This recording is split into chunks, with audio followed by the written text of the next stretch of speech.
Chapter 19. The Shaggy Man's Welcome.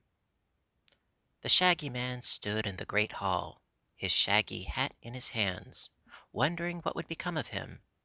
He had never been a guest in a fine palace before. Perhaps he had never been a guest anywhere. In the big, cold, outside world, people did not invite shaggy men into their homes. And this Shaggy Man of ours had slept more in haylofts and stables than in comfortable rooms. When the others left the great hall, he eyed the splendidly dressed servants of the Princess Ozma as if he expected to be ordered out. But one of them bowed before him as respectfully as if he had been a prince, and said, "Permit me, sir, to conduct you to your apartments." The Shaggy Man drew a long breath and took courage. "Very well," he answered. "I'm ready." Through the big hall they went, up the grand staircase carpeted thick with velvet, and so along a wide corridor to a carved doorway. Here the servant paused, and opening the door said with polite deference, "Be good enough to enter, sir, and make yourself at home in the rooms our royal Ozma has ordered prepared for you. Whatever you see is for you to use and enjoy as if your own. The princess dines at 7, and I shall be here in time to lead you to the drawing room, where you'll be privileged to meet the lovely ruler of Oz. Is there any command in the meantime with which you desire to honor me?" "No," said the Shaggy Man, "but I'm much obliged." He entered the room and shut the door, and for a time stood in bewilderment, admiring the grandeur before him. He had been given one of the handsomest apartments in the most magnificent palace in the world, and you cannot wonder that his good fortune astonished and awed him until he grew used to his surroundings. The furniture was upholstered in cloth of gold, with the royal crown embroidered upon it in scarlet. The rug upon the marble floor was so thick and soft that he could not hear the sound of his own footsteps, and upon the walls were splendid tapestries woven with scenes from the land of Oz. Books and ornaments were scattered about in profusion, and the Shaggy Man thought he had never seen so many pretty things in one place before. In one corner played a tinkling fountain of perfumed water, and in another was a table bearing a golden tray loaded with freshly gathered fruit, including several of the red-cheeked apples that the Shaggy Man loved.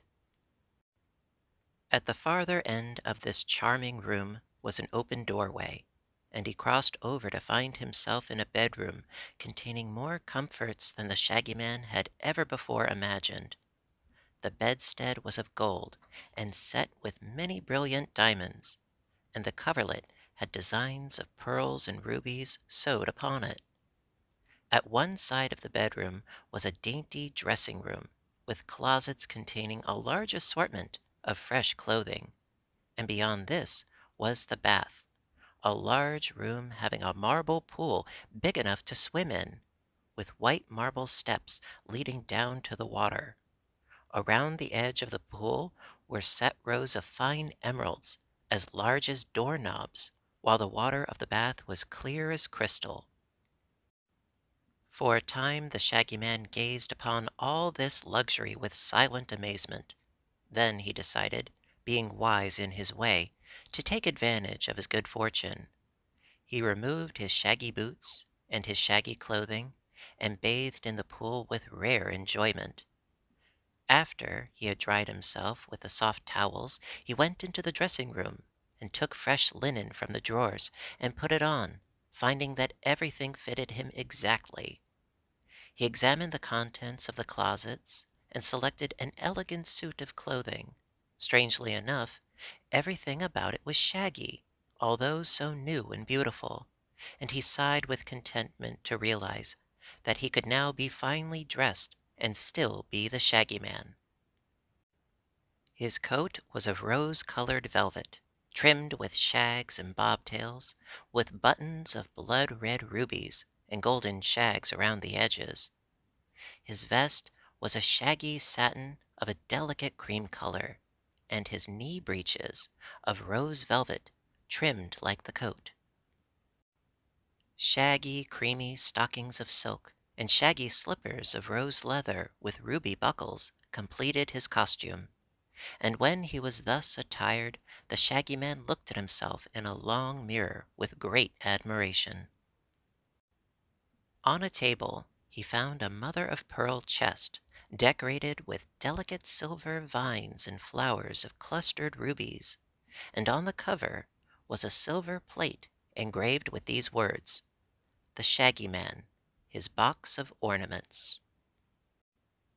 The chest was not locked, so he opened it and was almost dazzled by the brilliance of the rich jewels it contained. After admiring the pretty things, he took out a fine golden watch with a big chain, several handsome finger rings, and an ornament of rubies to pin upon the breast of his shaggy shirt bosom. Having carefully brushed his hair and whiskers all the wrong way, to make them look as shaggy as possible, the Shaggy Man breathed a deep sigh of joy, and decided he was ready to meet the royal princess as soon as she sent for him. While he waited, he returned to the beautiful sitting room and ate several of the red-cheeked apples to pass the time away.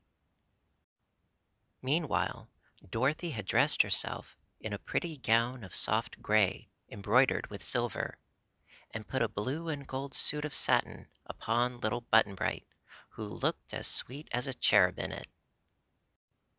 Followed by the boy and Toto, the dog with a new green ribbon around his neck, she hastened down to the splendid drawing room of the palace, where, seated upon an exquisite throne of carved malachite, and nestled amongst its green satin cushions, was the lovely Princess Ozma, waiting eagerly to welcome her friend.